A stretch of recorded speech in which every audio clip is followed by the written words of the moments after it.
Star Hills. Selamat mendengarkan. Ring. Ring.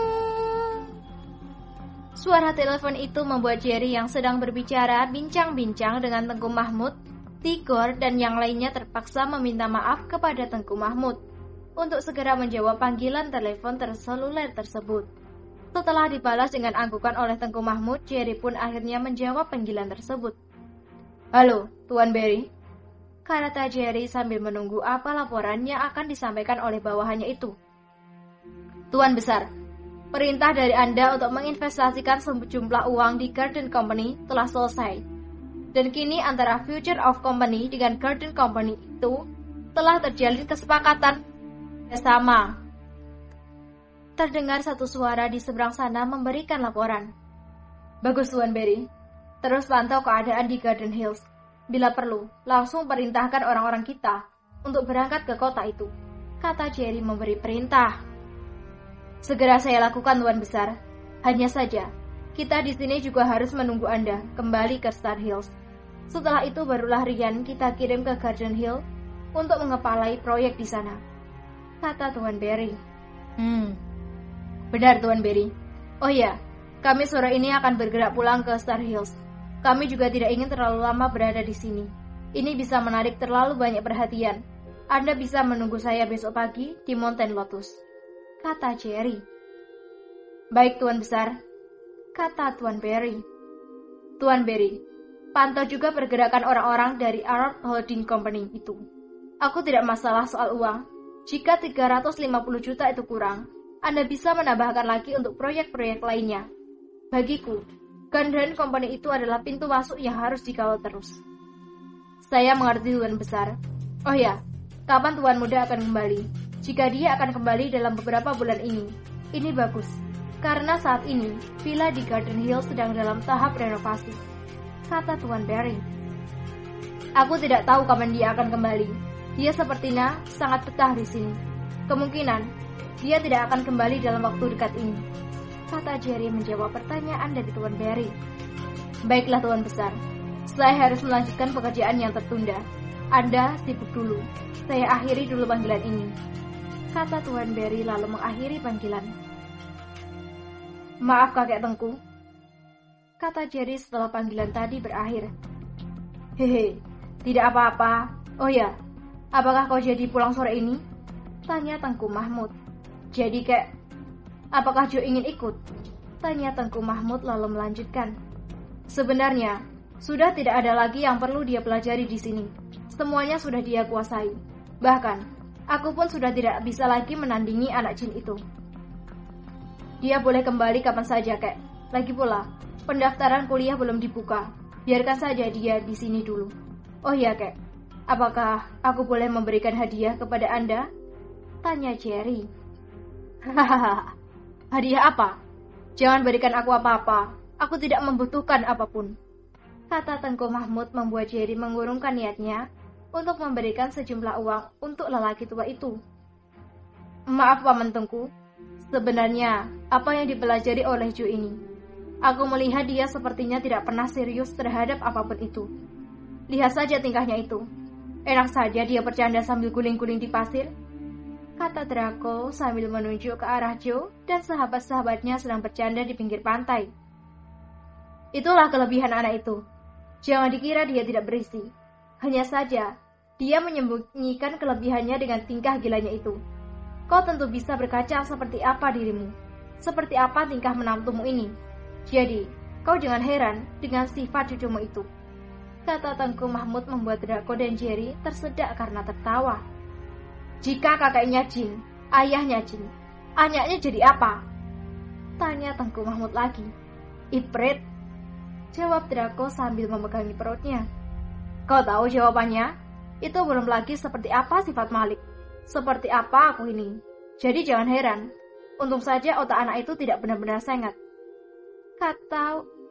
Kau terlalu banyak mencari penyakit. Sok bertanya, padahal jawabannya ada pada dirimu," kata Tuan Syam menyela. "Hihihi, anak itu seperti dia ini," kata Draco sambil menunjuk ke arah Jerry. "Hah? Mengapa aku saja? Dia ini yang hamil," kata Jerry menunjuk Clara. Hahaha, anak itu sejak dalam perut pun sudah membuat susah orang lain. Pinggangku sampai sekarang sering kambuh gara-gara tertimpa tubuhmu yang jatuh dari pohon mangga milik Pak Albert, kata Draco. Alah, tapi kau bangga kan menjadi seorang kakek? Ejek Tuan Siam. Bangga sekali, jawab Draco. Mereka kembali tertawa terbahak-bahak. Kelak, jika dia sudah kembali ke dalam pangkuan kalian, jangan langsung ajarkan kepada anak itu kemewahan. Suruh dia merangkak dari bawah. Biarkan dia merasakan ditekan dan jatuh bangun. Dengan begini, anak itu tidak akan lemah.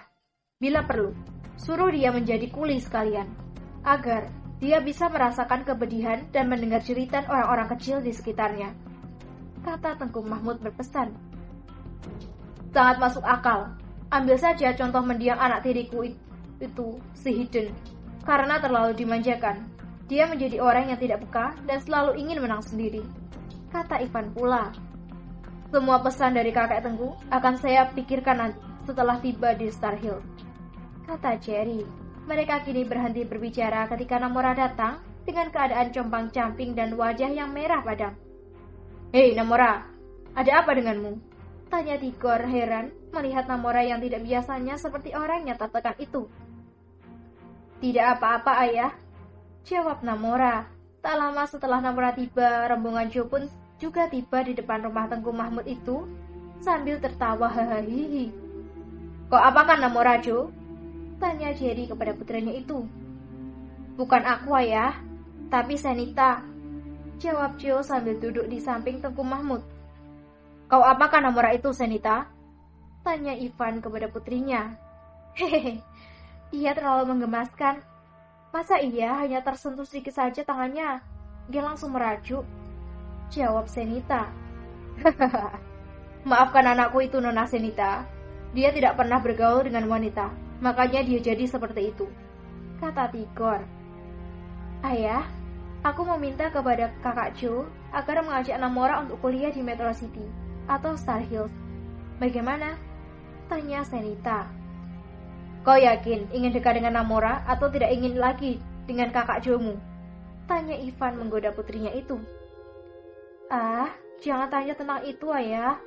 Aku hanya ingin bersahabat. Lagi pula, kami ini kan masih kecil. Iya kan kak? Kata Senita kepada Joe. Tergantung, aku memang masih memiliki 2 lagi kuota kosong. Tiara, istri pertama.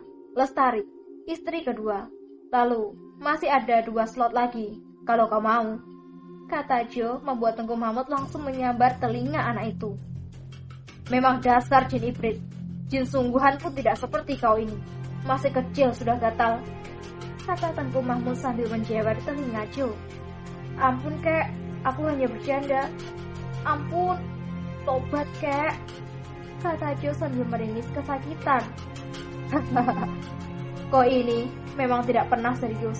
Kalau aku nilai, kau bahkan melebihi ayahmu, kata Draco. Joe, ayah akan kembali ke Star Hills. Ayah tidak boleh lama-lama di sini. Masih banyak pekerjaan yang tertunda.